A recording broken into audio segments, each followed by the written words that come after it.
So you had an experience with a right brain targeted gratitude practice, okay?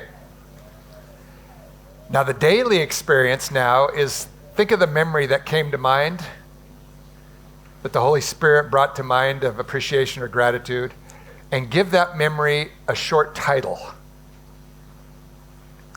Just enough of a title so that when you see the title, you know what memory it's referring to. A couple words, right? Like I have one called balloon soccer. It's a memory when my kids were small, right? You can imagine what it means, but you know, it's just, for me, I see it and I'm back into that. What we'd like you to do is start a gratitude memories list in your journal or on your phone and start to add memories.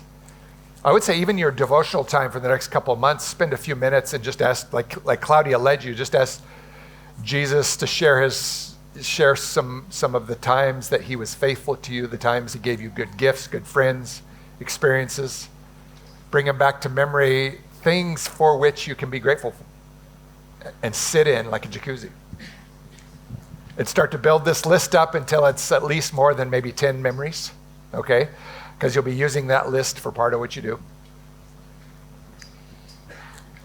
But here's the actual practice that I'm assigning you. Starting today, I'd love you to start spending 3 to 5 minutes in nonverbal gratitude, soaking in memories of God's goodness, faithfulness, good gifts he's given you, using your list, and also using the last few days. So usually what I do is I'll set a timer even. I'll take a deep breath and I'll just sit for a while and review my last couple days, and any kind of gratitude or appreciation that percolates up for my last few days, I start there and just sit it and I'm thankful for it so I don't miss the things Jesus is doing now. Sometimes it's just little spice that he sprinkles along your path. Doesn't have to be even big things, right? The fact that Claudia and I saw a kookaburra yesterday, that's it. Yeah, my memory from the previous session was kookaburra. Yeah. That's the title. So it is like, the people of Israel, they couldn't sense that God was with them. And God said, remember when I gave you food. Remember when I gave you water from the rock. Remember when I took you out. And they would do and make a little altar with rocks and say, oh, this is to remember that here God delivered us from the enemies. Yeah. This is to remember that here God provided for us. And so our gratitude memories are like those altars. You can have in your phone pictures for moments that they were special moments that God showed you his faithfulness, his love. And just remember. But this type of gratitude from the right brain, you need to feel it in your body. It's not saying, thank you, God, for the kookaburra that I saw. It's just say, oh, you showed up there. You knew how much I wanted to see this bird, and you showed up. And I could feel it in my body. That I have electricity, just to feel like you were saying, Claudia, here, I brought this bird for you. It's like an interactive gratitude. And in the brain, they said that it's really like we have a cramp when we cannot feel God's presence, like a muscle cramp. And when you experience gratitude interactive with the giver of the gift, and you feel it in your body, that cramp goes away. And blood starts flowing where you feel God's presence or connection. So we really want you to practice this. So we need repetition. We need repetition. It's just like learning a skill like tennis, right? Or a language. You need to do it over and over again until it just...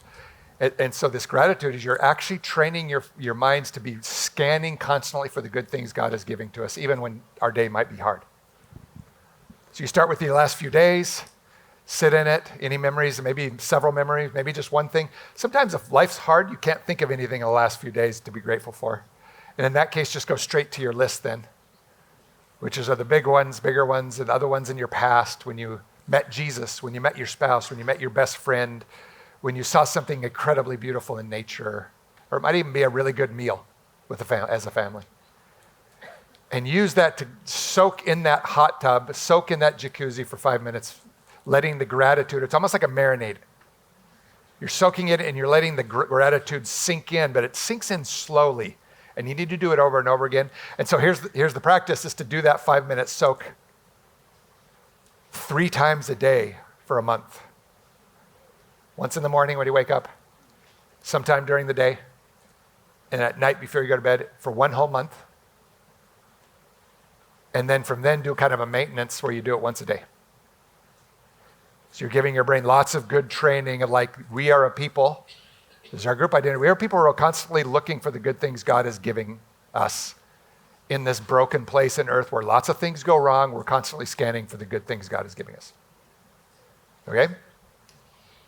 And it's an exercise that will help us to access God's face faster and easier. Because our brain is always focused on something, and we are training to focus in God's goodness and to find his face in the kookaburra, to find his face in the song this morning, to find his face in the tea. We pay attention, and we will find his face faster. Because he is shining his face 24 hours, like he did with Georgia, my student. Okay, let's go to the next slide. Next one after that.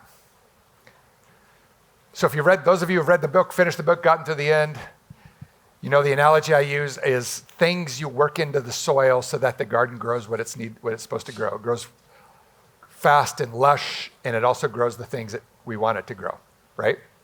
And those are the 4 things we add to our relational soil so that our churches, our groups, our home groups grow what they are meant to grow, what God wants us to grow. And those 4 elements are joy, hesed, group identity, and healthy correction. Okay? And joy we just covered. That's fundamental. It's the starting point for anything. If we don't have joy, people will tend to not even engage. Okay? Hesed is a big word, a Hebrew word for love that functions like an attachment. Love that feels very much like a family. Okay? Where we give life to each other, and we also model each other for how we live in God's kingdom. What is it like to live as a member of God's family? We need hesed. We need to be bonded to people to learn that. We can't just learn that on our own. So we attach. We have joy. We're happy to be together. We attach. We also have a very solidly developed group identity of what kind of people are we. Because our brain actually pulls from our group identity to form our spontaneous reactions. That's called our character. You know, sometimes in life something goes wrong and your spontaneous reaction comes out and you go, ooh, that actually was good. That looks a lot like Jesus and the way God's family works. And then another day, stuff happens and your spontaneous reaction comes out and you're like, ew. That didn't look so much like the way God's family works, right? What that means is we need some group identity to remind each other and have my wife say, hey, Michael, that's not the way our family functions. Let me remind you how our family works, right? And that's where healthy correction comes in. It's a relational way to correct that actually improves the relationship as well as form our future character, okay? So most of what we're going to do in the next 2 days is really focused on the first 2, joy and hesed. Although we're going to mix a little group identity in, okay? Hesed is how we bond to each other, okay? So let's go to the next slide.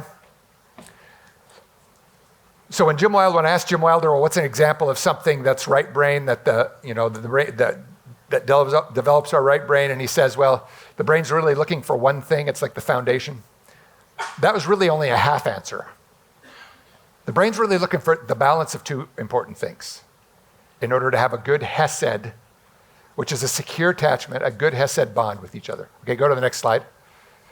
And those 2 things are joy and rest. Connection and space. Coming together and delight and build energy and enjoy each other. And then having some space, some rest, some silence, and some peace. Okay? So those infants we saw building joy, they were on the left side of this circle. They were going up what we call Joy Mountain. The mother maybe feeds the baby, and then the baby's afterwards is just holding the baby, and the baby's happy because she has a full tummy. And she looks up at mom, and mom looks down, and they start slightly smiling. They're actually their left eyes are doing a communication with each other at 12 times a second, 6 times a second. Building joy, and then their faces follow. There starts to be a little smile. Then baby gets a little smile. Then mom gets a little more smile. Baby gets a little more smile. And they start going up Joy Mountain together. If you remember, the baby on the left was just starting to go up Joy Mountain, had about a half smile, so he was on the way up. But the baby on the right was like at the Mount Everest. That infant on the right very quickly is going to break eye contact with mom and dad. Okay? Which is the signal that the baby is ready for some rest now. Okay, mothers, you're primarily the drivers of this. Here's a mothering hack that's very important because it's designed into us by God. When you're building joy in your baby, and you're together, and then your baby looks away and breaks eye contact, it's very important to stop smiling, stop building joy, and transition into the other side is just rest with your baby. You're actually teaching your baby how to rest. Okay? So Hesed, a strong, secure attachment, is a real good balance of joy and rest. If we ignore either side of the circle, then our attachment becomes insecure, right? Have you ever been around someone who doesn't let you rest? Is that very joyful after a while? Or have you been around someone who their face never lights up and there's no delight at all? It's almost like it's dead between you, right? So we need both. We need joy and we need rest. And I would even say joy and rest, a balance of joy and rest is the foundation of loving like Jesus loves. It's the foundation of a secure love that reflects the way the family of God works. We are a people who delight in each other, and we are a people who give each other space when they need space. And we're always looking for both. And even when we give him the wrong thing, maybe I misinterpret my teenager that he wants to connect, and so I connect, and he goes, I don't even want to be around, and he runs into his room. Later, I go, I'm sorry I didn't give you space. When you came home from school, you needed some space, and I just wanted to let you get to your room and rest and recover. And then whenever you're looking to communicate, or if you want to share what happened during your day, here I am, but take the time you need to rest. That's a very secure way of looking at relationships, okay? Okay, so what's this other side? First we're going to look at some group identity. Go to the next slide.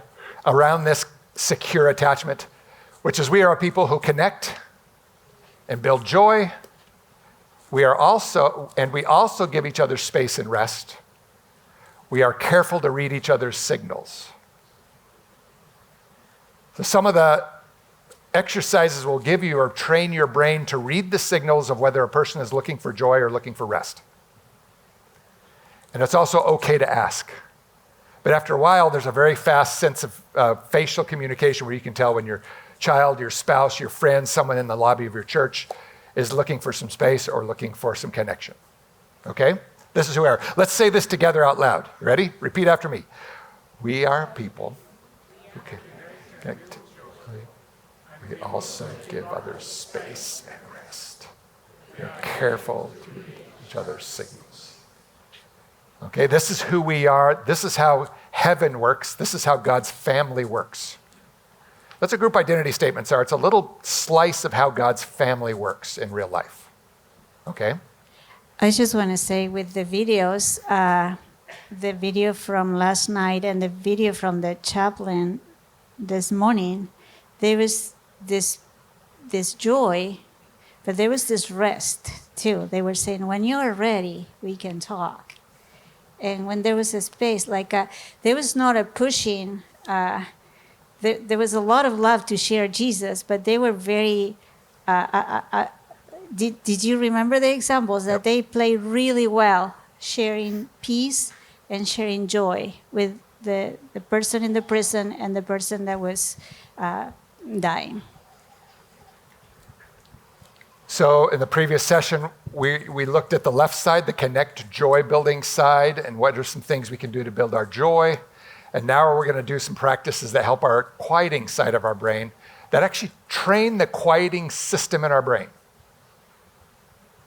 What's that mean? Well, that means you can calm yourself down better.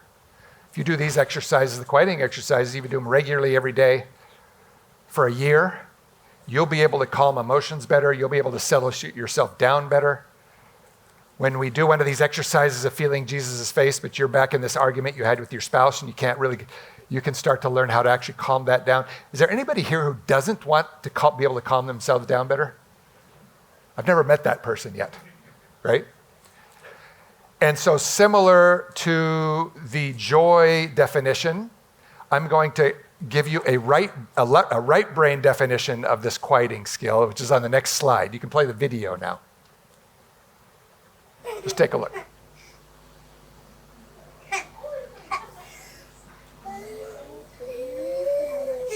He says, breathe. Breathe. Again, he says. See, it's a gone.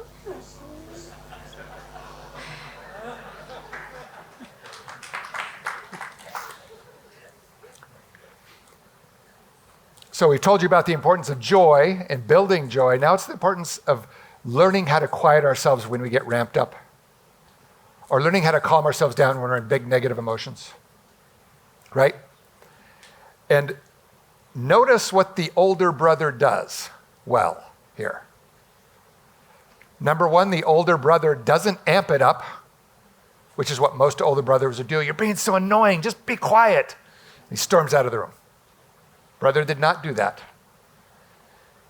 The brother looked him in his eyes, and then he helped him breathe, right? Now, the first breath that the older brother helped with his little brother, the brother's still going like this, and he's like, and after the first breath, he doesn't calm down. Do you know why he doesn't come down? He didn't breathe. But the older brother saw that, and he points to him and says, breathe, breathe, and he uses his hands. And as soon as that little brother takes a breath, his shoulders go like this, from this to this. And then he has him breathe again. And then he puts his arm around his brother and walks away. So who is the hero of this video?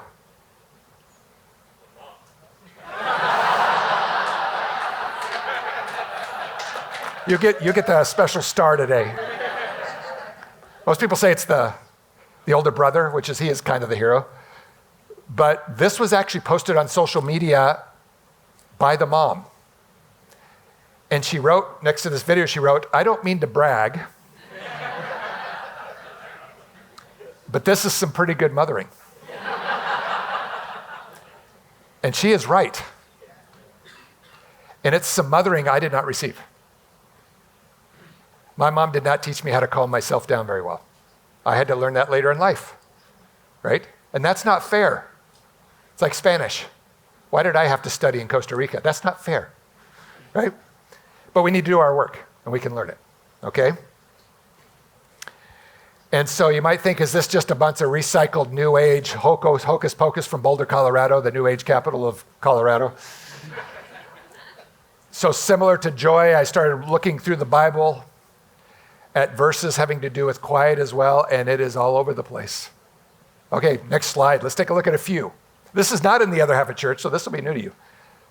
Okay, Psalm 37. Love Psalm 37. It says, be still before the Lord and wait patiently for him.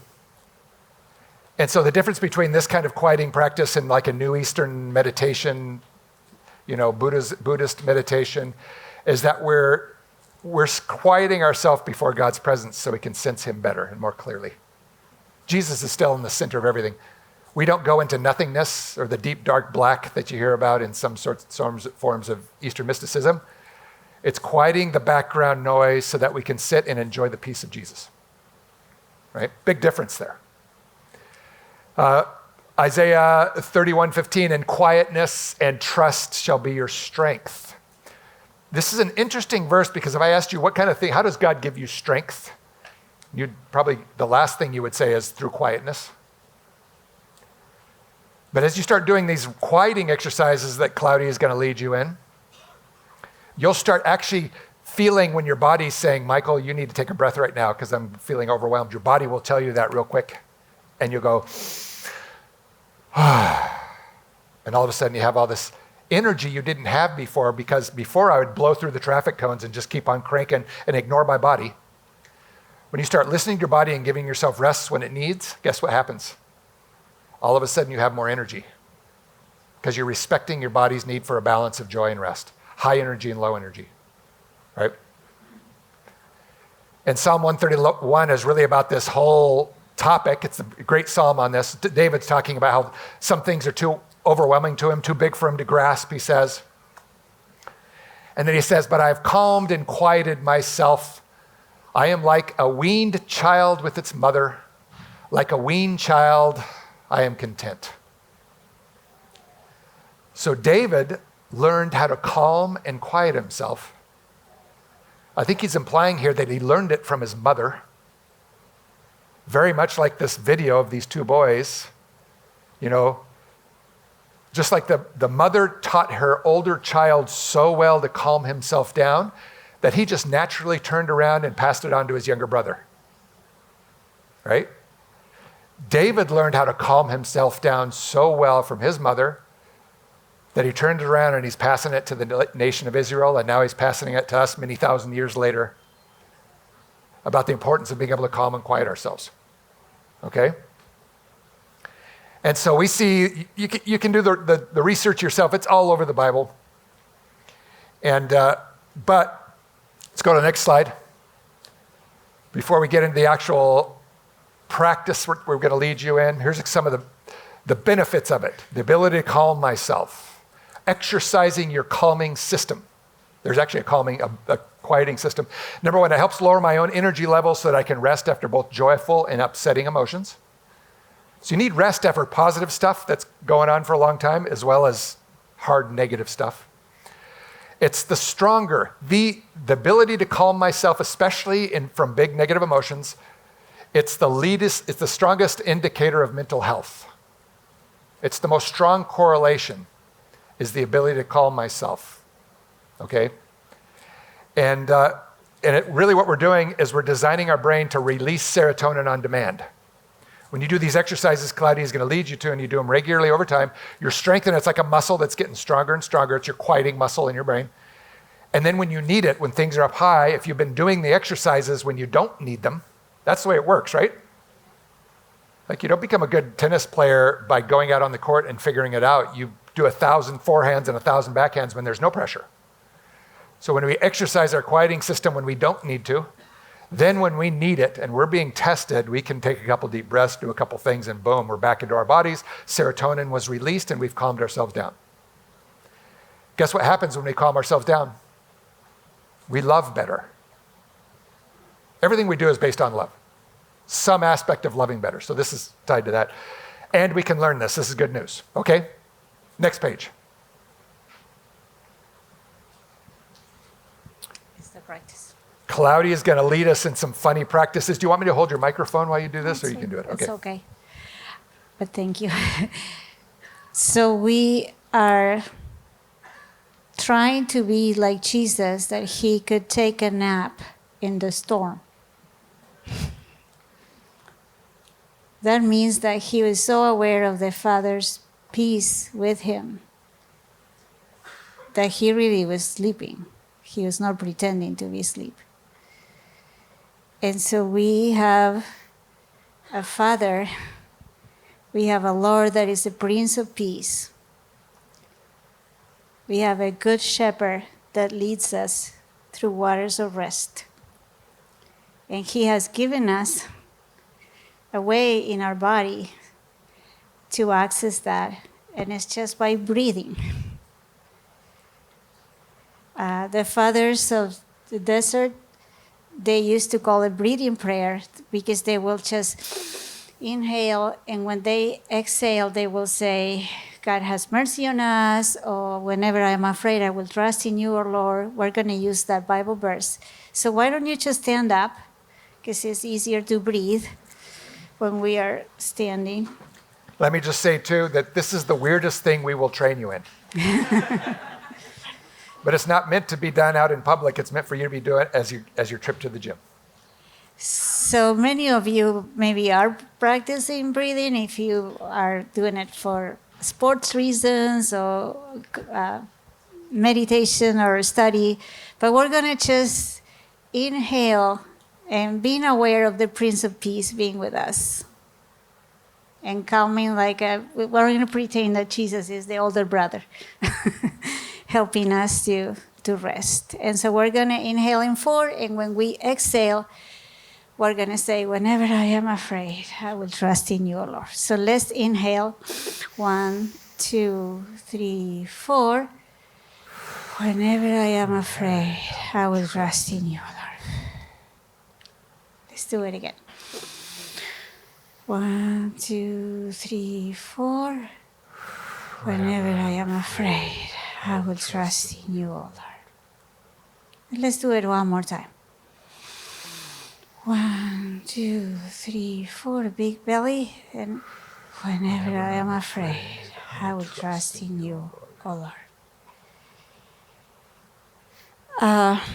We're going to use now a model of what a baby does. The baby has a reflex when it's building joy with the mother, and all of a sudden, the baby, when it's overwhelmed with joy, it will go into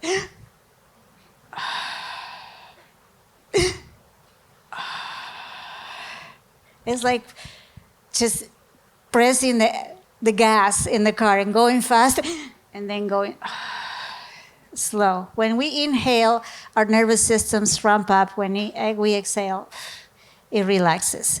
So we're going to do the more reflex like a baby because it really helps us. So get some space so you don't hit your person in front of you or whatever. Be aware. Might need to spread out a little. So we're going to go. Ready, go. Whenever I am afraid, I will trust in you, O Lord. Again. Whenever I am afraid, I will trust in you, O Lord. And feel your body relaxing a little bit.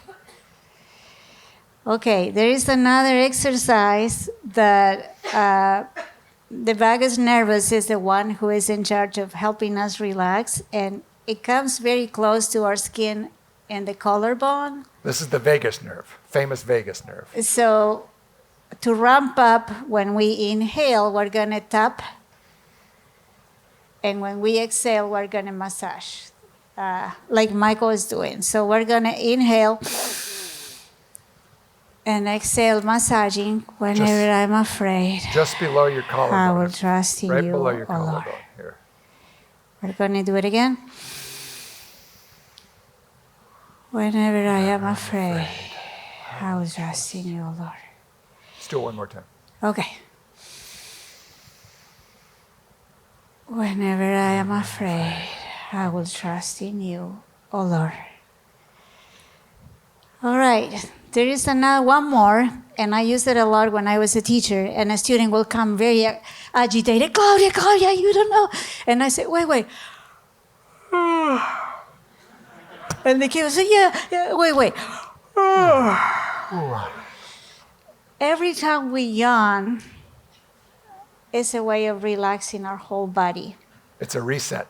It's a reset of our nervous system. So when we yawn, it's not that we're bored. It's that we are getting more oxygen. We're getting more oxygen so we can keep with the attention going, all right? So we're going to do a big yawn together and then say, whenever I'm afraid, I will trust in you, Lord. Whenever I'm afraid, I will trust in you, Lord. And we'll do it again. Whenever I am afraid, I will trust in you, O Lord. Well done.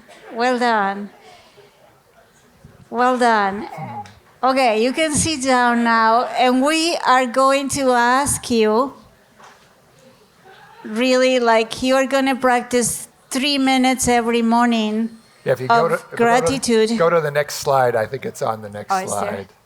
There. Okay. That's like a good practice routine. You can take a picture of that if you want.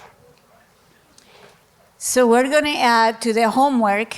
When we met Jim Wilder and we knew nothing about this, he said, God designed our brain with two basic needs.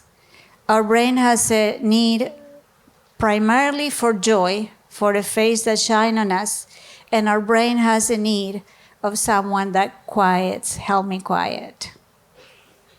And that's how a strong bond is made in the brain, by someone that I can trust because he's happy to be with me and he helped me calm down.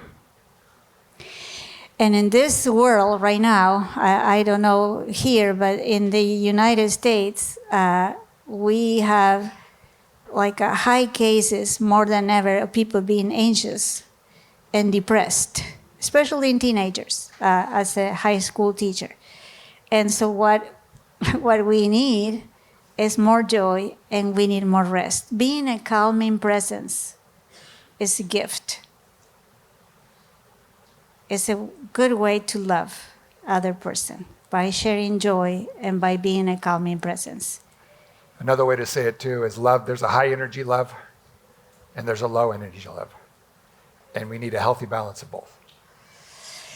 So we're going to add to your daily practice a practice of breathing with the Lord, with the Prince of Peace, for 2 minutes when you wake up, in your practice of gratitude, and at night before you go to bed. So these two go to well together. It's good to do the quieting before you go into your gratitude. If you have a hard day at work, things went wrong, and you try to do your gratitude, your brain's still trying to solve the problem. You could never solve at work, right? But if you do a little breathing, a little tapping, a little more reflex, and sit for a moment, you calm that background noise down, and then you're more likely to be able to go and engage in that jacuzzi of gratitude for 5 minutes. Okay, so they work well together. And it's also an excellent practice to come to the Lord's presence. Sometimes we are so in our head that just taking deep breath before the Lord and say, the Psalm 100 said, enter with thanksgiving. So we enter the God's presence with quiet, and we enter with thanksgiving. And this is like when you have a phone that you don't have connection, to feel God's connection with us, gratitude and quiet is like our 5 bars, our Wi-Fi to hear God's voice, to share his thoughts with us. So these are practices that deepen our access to connection with God and with each other. Okay. How are we doing? Do you need a short stand-up before we dive into the next thing? How are you doing energy-wise? Ready? Take care of yourselves. If you need a break, if you need to calm, if you need to stand up. Sometimes you have energy, you need to stand up in the back. That doesn't bother us at all. You can kind of just do this in the back rows. You're listening. Yeah, if you're a high energy person and you need to stretch as we talk, it's okay. But it does not bother us at all. Okay? I'll sit on the floor or whatever. So put the next slide deck on, called Relational Circuits. There's some, I'll send you the PDF to the slides too. There's some more resources on each of these slide decks for things you can read about these topics, each of these topics, okay? And so we'll get those too after the training's over. And so Relational Circuits should have a 3 in front of it. And it talks about what happens when we can't calm ourselves down, or we can't build joy, or we can't engage with our memories. It's almost like things don't work right? And because there's another variable we need to teach that's also a very important variable in learning how to love like Jesus loves, right? Building joy, learning how to calm ourselves down. And now we're going to look at a third thing, all of which help us become a people who love like Jesus loves. Because there's an area of our brains that function a little bit like the circuit breaker in our homes, right? I don't know about your homes here in Australia. Maybe they're better designed than ours. But in our kitchen, when I wake up, if I'm making coffee, right, and Claudia puts something in the microwave, and then our daughter comes upstairs and wants to make a smoothie, she gets the blender out, puts stuff in it, and as soon as she turns the blender on, guess what happens? Lights go off in the kitchen. We overloaded the circuit. We tried to pull more electricity than it could handle, and the lights went off, and then we have to go find the breaker and pop it back on and get things up and running again, right? Well, there is an area of your brain that functions somewhat like a circuit breaker, that when things are too intense, for too long, or a spike that's too big. A lot of times it's of emotion, a negative feeling emotion. We actually exceed the load that we can handle, the emotional, relational capacity can hold, and our brain, a part of our brain, switches off. That's like the cramp Claudia was talking about. And it's not your whole brain shutting down. It's just a particular part. You're going to see it when we build a brain. It's the part of the brain that's particularly important and related to helping us love each other well. That's the part of the brain that goes down and cramps and doesn't work anymore until we get it back on. And imagine how your life and your perspective and your actions are when you've lost access to the part of the brain Jesus designed to help us love each other well. Okay? We call these relational circuits because they're the parts of the brain that helps us stay relational, helps us love, helps us show compassion, all these kinds of things that are really, really important. Okay? And so the skill then, here's the skill on this one. First of all, the number one skill is to start to learn when your relational circuits go off, when you pop a breaker. Okay? You blow a fuse. And then number two is to learn how to get them back on again. Okay? Now number three that we're not going to cover today, that you do after you've practiced this for a year, is you learn to help other people get their relational circuits back on when you notice they've gone off. Okay? I'm working with a missions group, and we've been meeting online for a year, and we just had a meeting Monday morning. And they said, yeah, we just had our in-person meeting. Our whole team flew into where we were. And they said, Michael, it was almost like you were, even though you weren't in this meeting, it was like you were here. And I said, what do you mean? They said, well, in the middle, like the first hour, we were doing something and Jim's relational circuits went off. And we called a timeout. We stopped everything. We surrounded him. We loved him. We helped him get his relational circuits back on. And from that point on, every hour or so, we had everyone stop, take a deep breath, check your relational circuits. If someone's circuits were starting to get overloaded, maybe they were off or getting overloaded, they would let us know. We'd do some things to get them back on. And we're constantly, basically, we paid attention to our relational circuits as we're trying to do really hard stuff. Right? That's the overall life practice we want to work into your churches, into our lives, into our families. I would say one of the big errors of Claudia and I did in our parenting is that we didn't notice when our kids were they'd blown a breaker and we kept on trying to work on the conflict we're having or something instead of respecting and say, okay, I think we need a breather here and then we'll address this later. Too often, Claudia and I just plowed right through that with our kids. Yeah, the thing is that none of us have control when our circuits got off. It's really fast.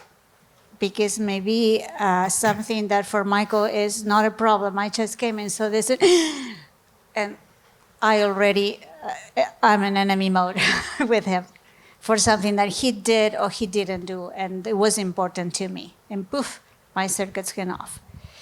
And because it's something that happened in the right brain, words will not solve it. He could come and say, oh no, but it will not solve it.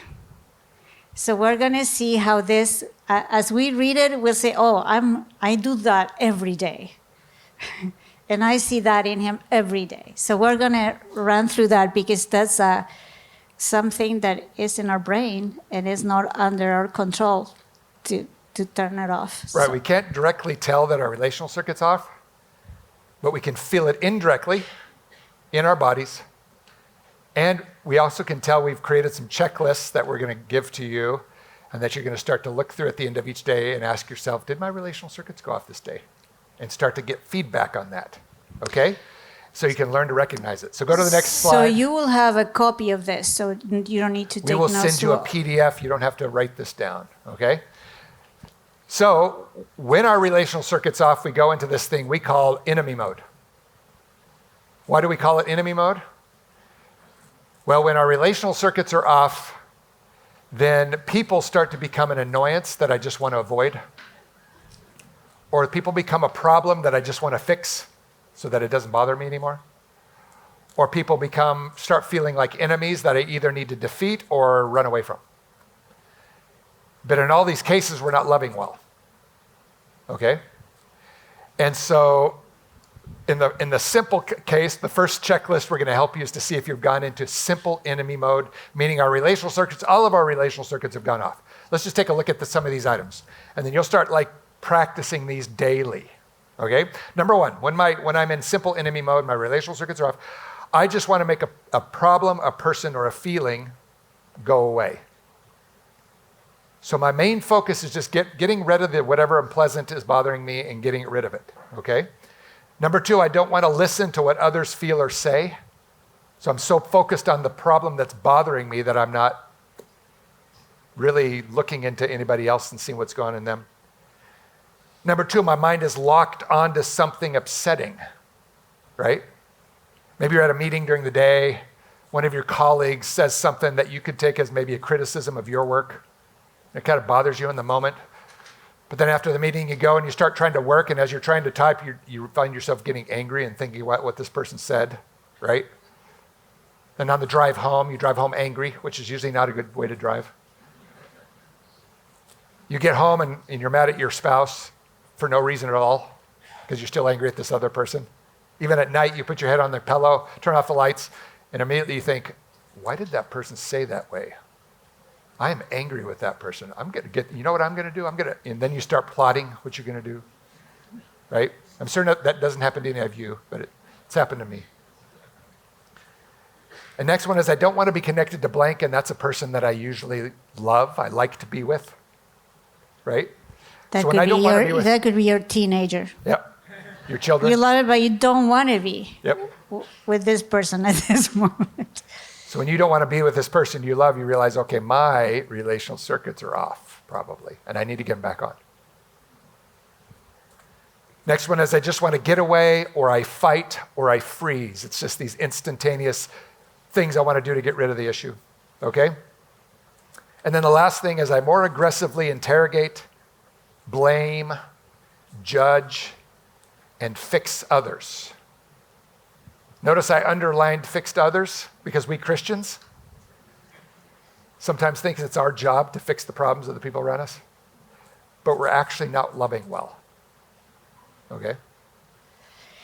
Yeah, and these are very, very common, this last line, and could happen with our children. We love our children, we love our teenagers, we love our adult children, but if you find that they did something and you start to interrogate, why did you do that? Why did you do that? And that means my circuits are off.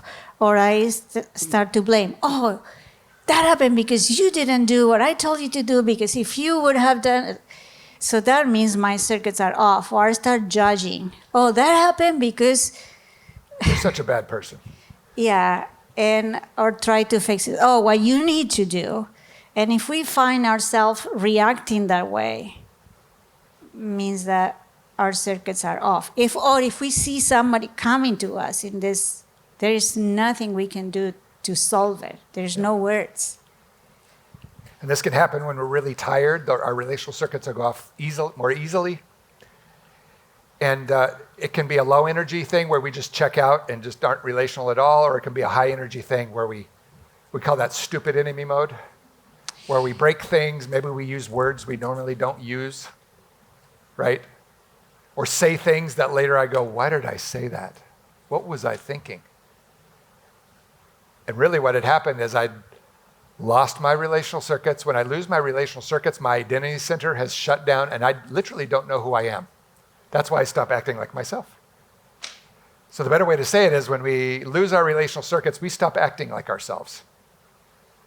Okay? And we become a little monster. Yeah. Simple enemy mode, many of us will find that we live good portions of our life in simple enemy mode, and it actually leads to chronic stress, PTSD, because in this mode, the emotional regulation circuits are not working, so you're pumping cortisol into your blood. Cortisol was meant to be a very quick spike of energy to get you away from the snake or whatever's in your path. but when we're pumping cortisol all day long, it's actually unhealthy for us. So becoming aware of your relational circuits, realizing when they're off, taking a breather, doing some steps to get them back on, it's actually good for your physical health as well as your spiritual and emotional health. Okay? But as you can see, this says simple enemy mode, which kind of implies that there's another enemy mode that's not so simple. And so let's go take a look at the more complicated enemy mode that we call intelligent enemy mode.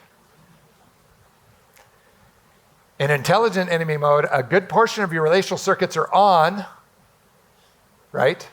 But our attachment circuit's off, so I don't care about you. I just want to win, and I want you to lose. And so I act in ways, and plot in ways that may hurt you, and it doesn't bother me that I hurt you. Okay? So we have a different check. You'll notice this checklist is quite a bit different. Let's go through it. Not necessarily pleasant to look at these, but this happens. Number one, in intelligent enemy mode, I'm looking, listening, and thinking of any weakness I can find in the other.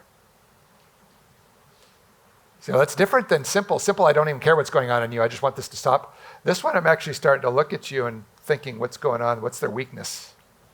And number two, I would like them to lose. So intelligent enemy mode is about winning and losing. It's about me getting my way, whether it hurts you or not. Okay?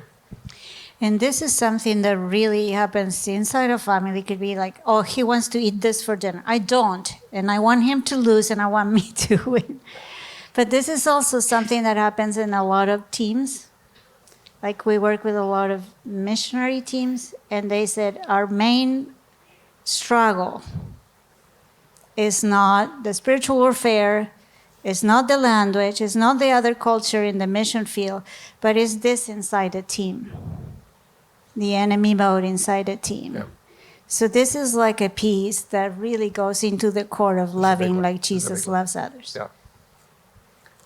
So not only would I like them to lose, I also am plotting my escape, or I'm covering my moves, meaning I'm not showing you all that's going on inside. I'm presenting one thing, but there's other stuff I'm doing in my mind, right? And the next one says, I'm find my attitude easy to justify that I'm right. So this is tricky because I actually think I'm right. You might come up to me and say, Michael, you're acting weird with this person, but no, I'm not. I'm right, and so I think I'm right. So I'm actually more deceived in a sense, more tricky. And this self-justifying that I'm right is what the Bible calls stiff neck. It's like what the Pharisees have, that they couldn't see that they were wrong and say, oh, I'm wrong. Yep. And so if we found ourselves self-justifying that we are right and the other person is wrong, we need to talk to God about it. Christians do not justify themselves, period.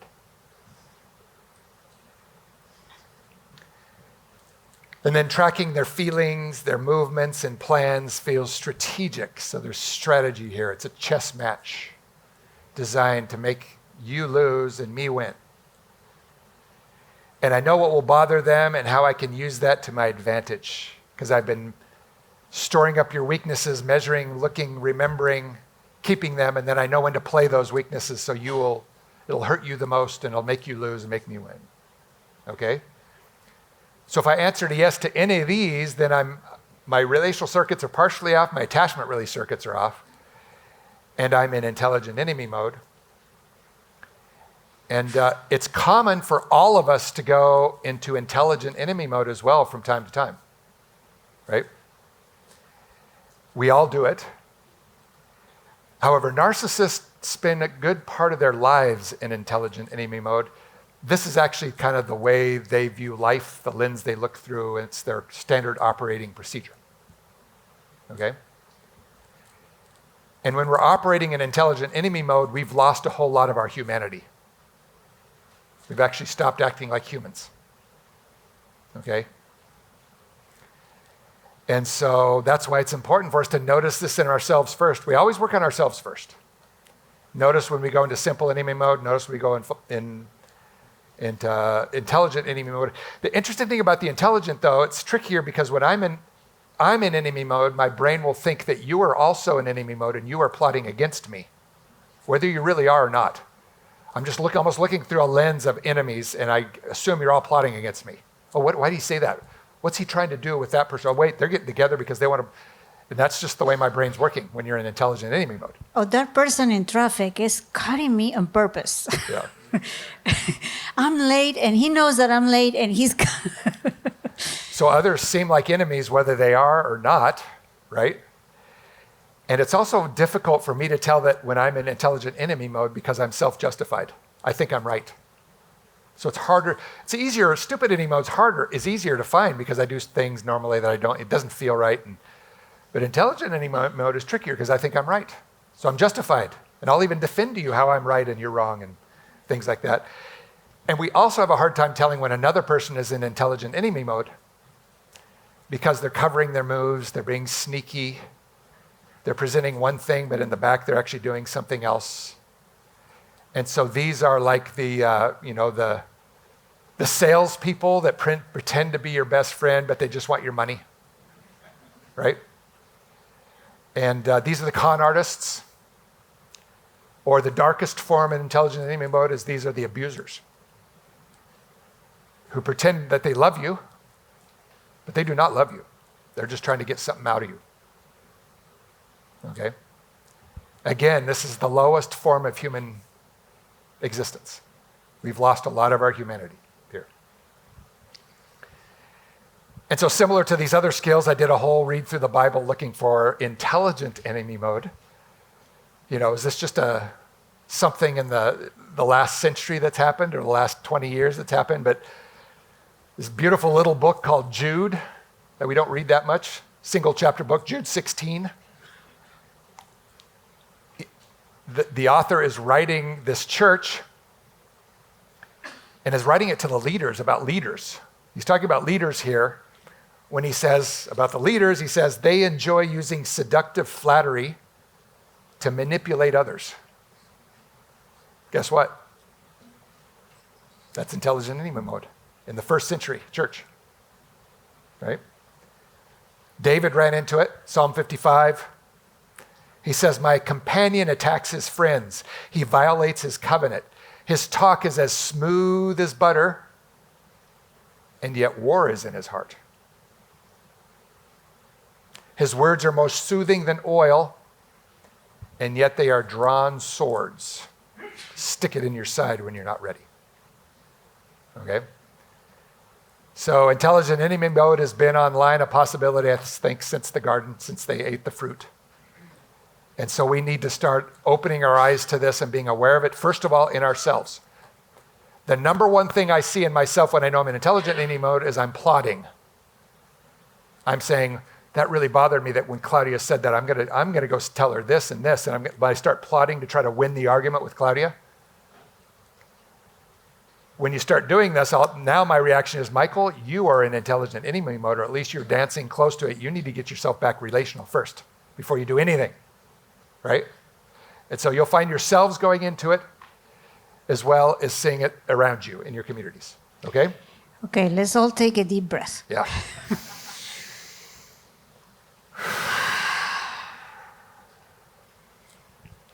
There is a question there, Michael. Yes. Is this like when we have arguments with people who aren't there? Is that the same? When you talk of plotting, you're basically mulling over an argument that you had or a conversation you had, trying to figure out what I might be exposing myself here a little bit. What I need to say next if I got another chance to say it, and maybe I should have said it this way. Yeah. That's often you're starting to dance around the intelligent enemy mode, and then the more plans you make, the more plots you make to have them win and you lose. Them lose and you win, then you're going full on in intelligent enemy mode, right? And this happens talking about politics, boom, everybody's into enemy mode, one of the two enemy modes. You talk about church differences on things, blam, everyone's operating out of enemy mode.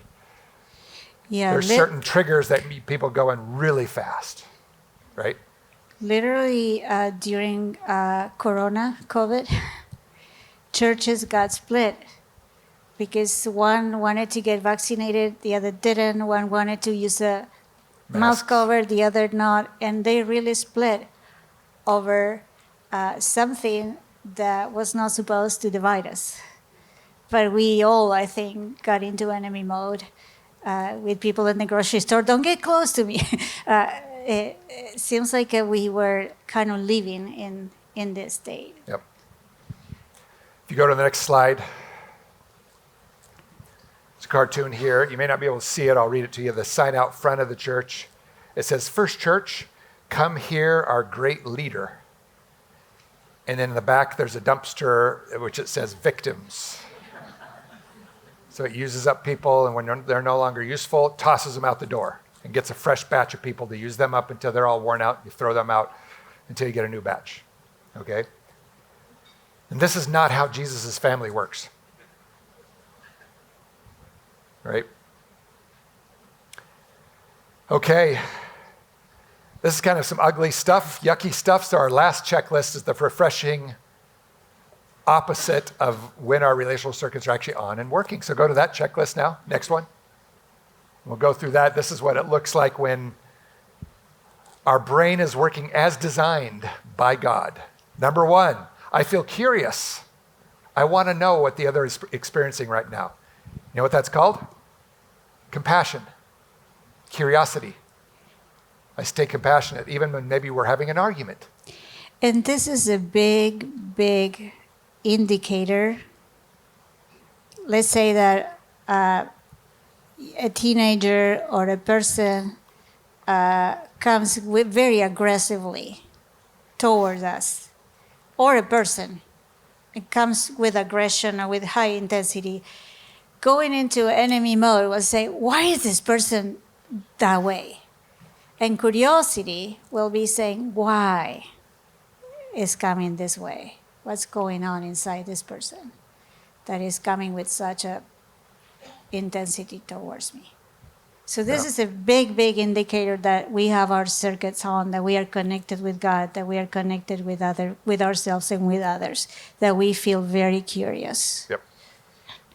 And I also not only am curious about what's going on in this person that maybe is bothering me right now even, I also desire to share what the other person is feeling in that moment. So I feel some of their pain.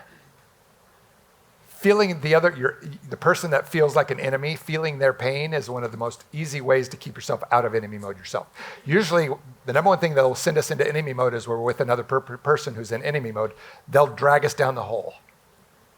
And we'll both be in enemy mode together. It's maybe against each other, or maybe we ally against this dumb person over here that we're both mad at. In both of those cases, we're operating in enemy mode, right? The best way is to instead think, oh, I wonder what's going on in that person's heart, because they're usually not like that. And number three, I feel protective of them, right? So we view through the lens of being a protector, not a predator. Intelligent enemy mode is predatorial. Relational mode is protectorial. We're looking to protect even the person who is maybe causing me problems right now. Yeah, it's like going, oof. Why would it be for this person to be so mad right now?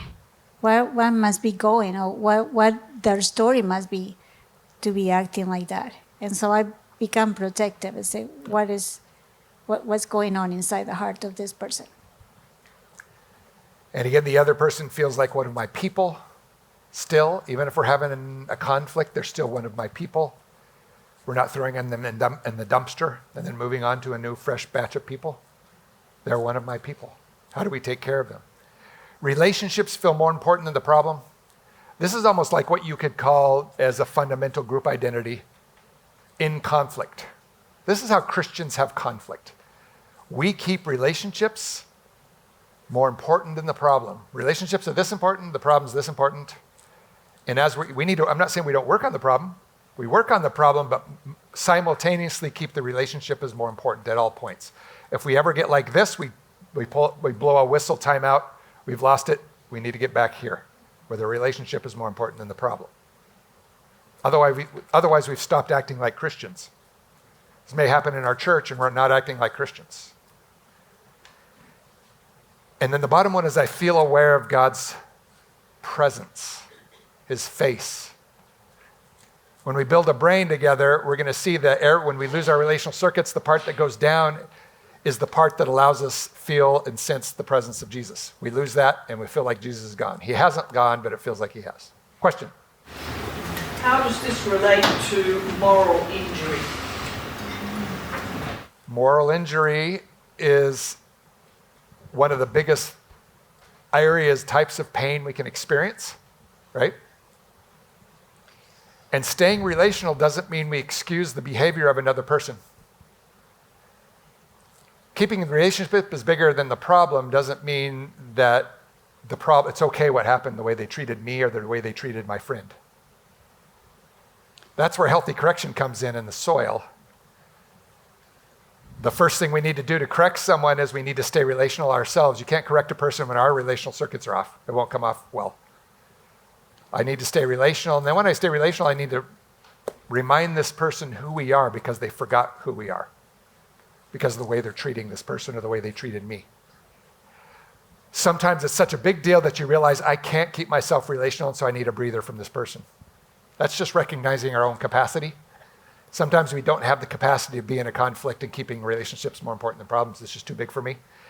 And in that case, I just need a break for a while. Jesus needs to do some work on me and give me strength I don't have right now. And sometimes other people need to come in and help solve that problem because this is too big for me and it's too painful. Okay? So we recognize our own limits of our own capacity. And I want to honor your question because if we have a predator, we need to protect the people. Yep.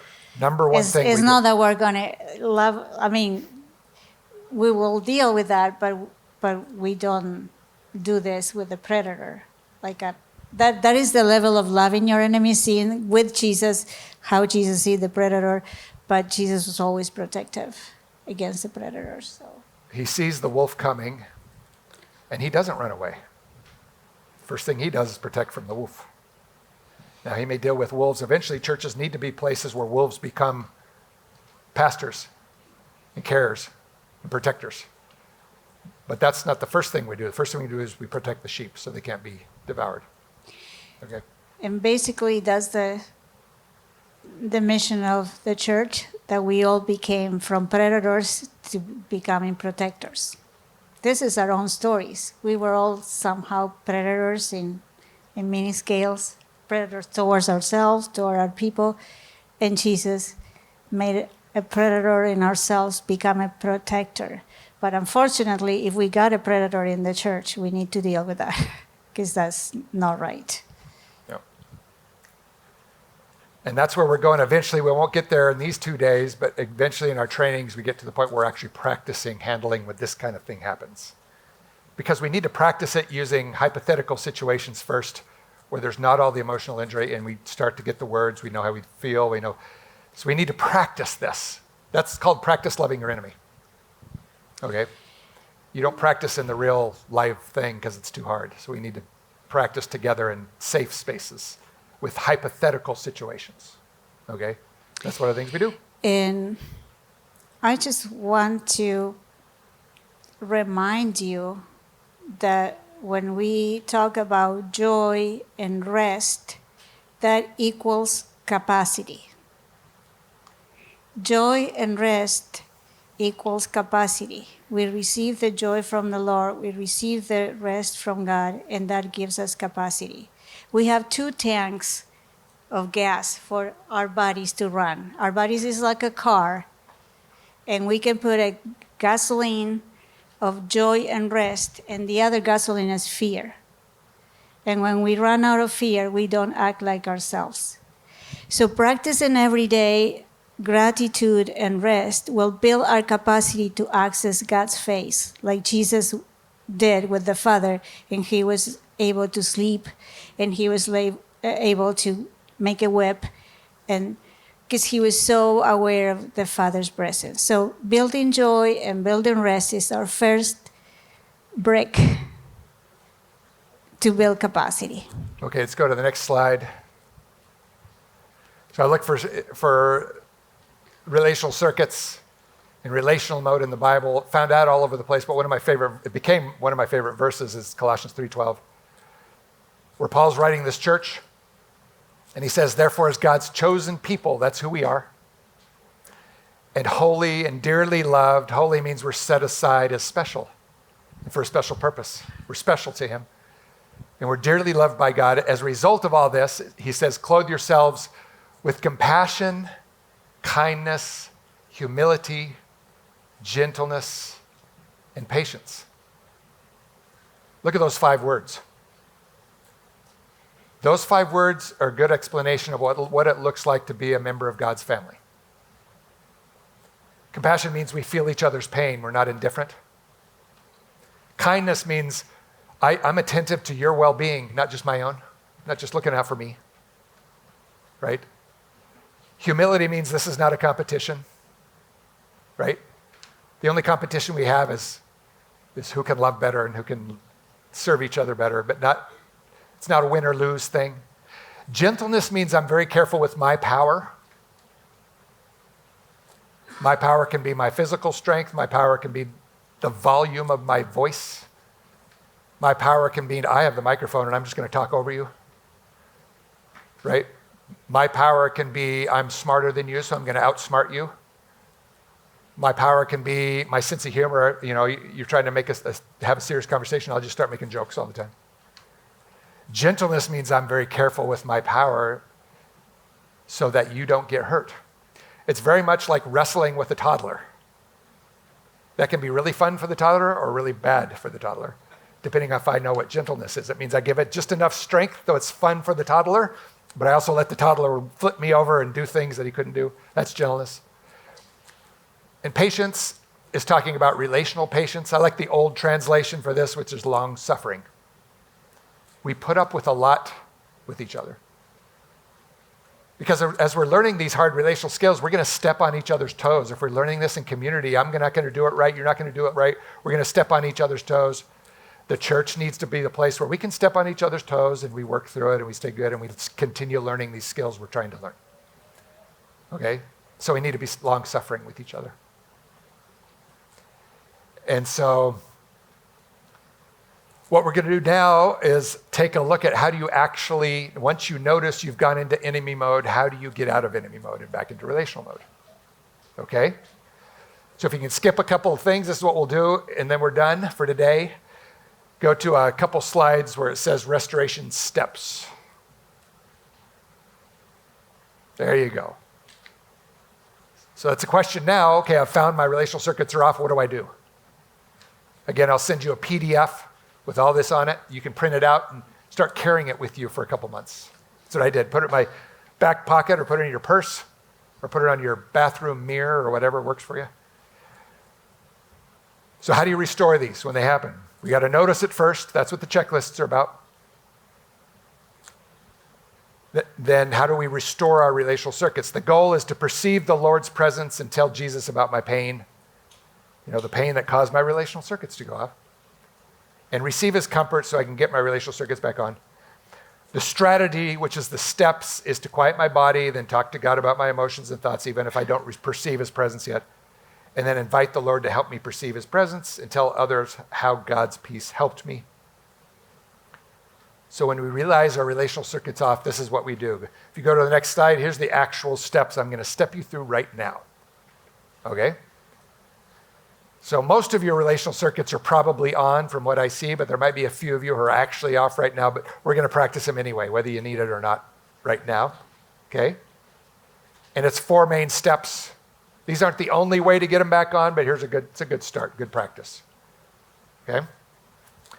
So the first thing we do is we shalom our bodies. Bring peace to my body. Guess what this is? This is some of these weird things Claudia just taught you. Okay? And so it physically reduces my fear and adrenaline. It drains out the cortisol out of your blood and replaces it with serotonin. That activates your stress reduction system, and then you start feeling like you're calming down physically. So what we do is we calm our bodies down first, and then we start to talk to Jesus. So let's do that together. Let's all take a nice deep breath in.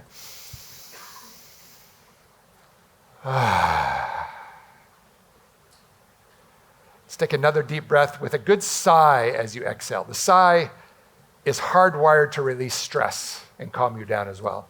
So big inhale.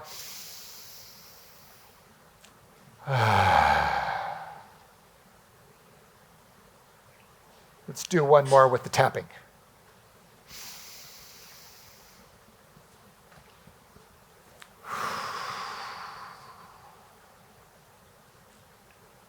just wait for your body to slow down a moment.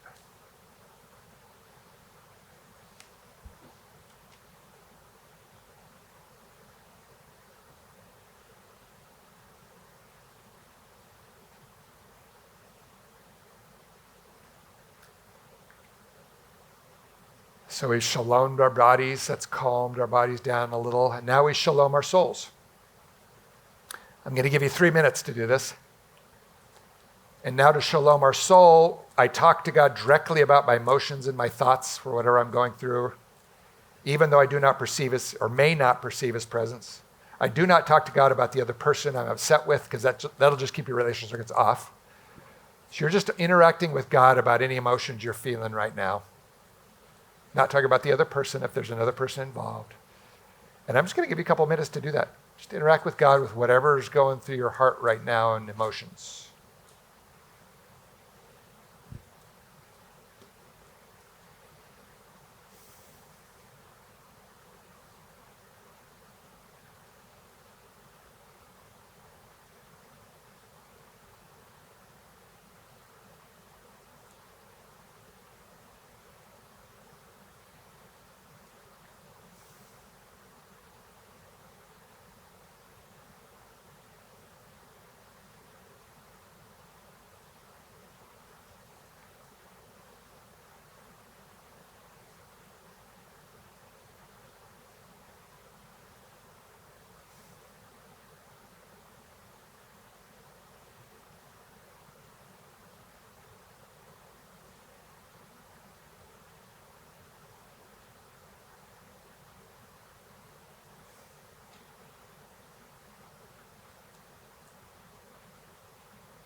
And so we've shalomed our bodies. We've shalomed our souls. When you're doing this at home, you can take much longer. Take all the time it needs. And now we lament. So we're going to spend a couple minutes in lament, which is, I feel sad about those things, God, that grieve both God and me. Lament means God and I are being sad together about aspects of this situation that came to mind, or anything that's going on in your life now that's sad. And this actually activates your circuits to start to bring them back on. Sadness, relational sadness, being lamenting, being sad with another person. That other person right now is God. And so let's spend a couple minutes of lament and being sad and sharing your sadness with God.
Lament is really an important practice, to feel sad with God. And now after we've lamented, we move into some appreciation, to grow appreciation. So now spend some time telling God about what you appreciate about his presence, his faithfulness in times past, that he's been faithful to you and shown himself as a truly faithful Father.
Amen.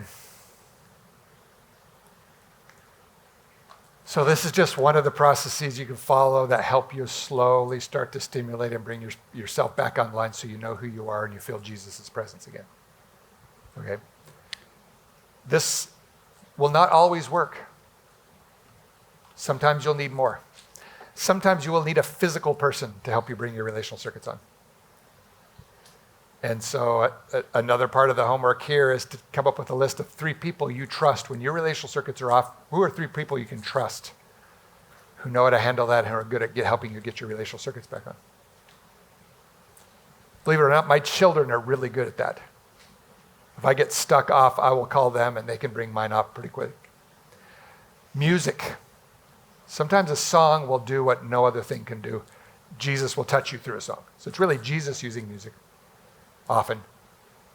Sometimes you just need rest. Sometimes you go to sleep, wake up the next morning, and you're fine, and your brain had just wore itself down. Okay? And so that's what we have for today. This is before lunch. Yeah, we have 1 minute. And I just want to say that once you know this, you kind of need to normalize it, because you cannot unsee it. You cannot unsee this. And so if I'm home and my relational circuits are off and Michael wants to talk, I say, I'm not trustworthy right now.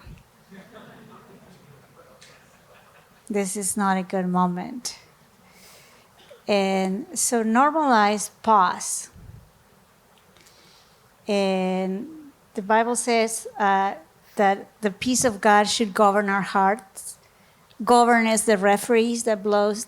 It means referee blows the whistle, need to stop the game. So when we lose the peace, it's way more easier to say we need to stop and pause and reconnect with God, and then we can keep going. If you push where the person is with their relational circuits off or you are off, you are signing in for a disaster relationally. Very well And said. it's time to go to It lunch. is time to go to lunch. Thank you, Michael and Claudia. We will be, thank you.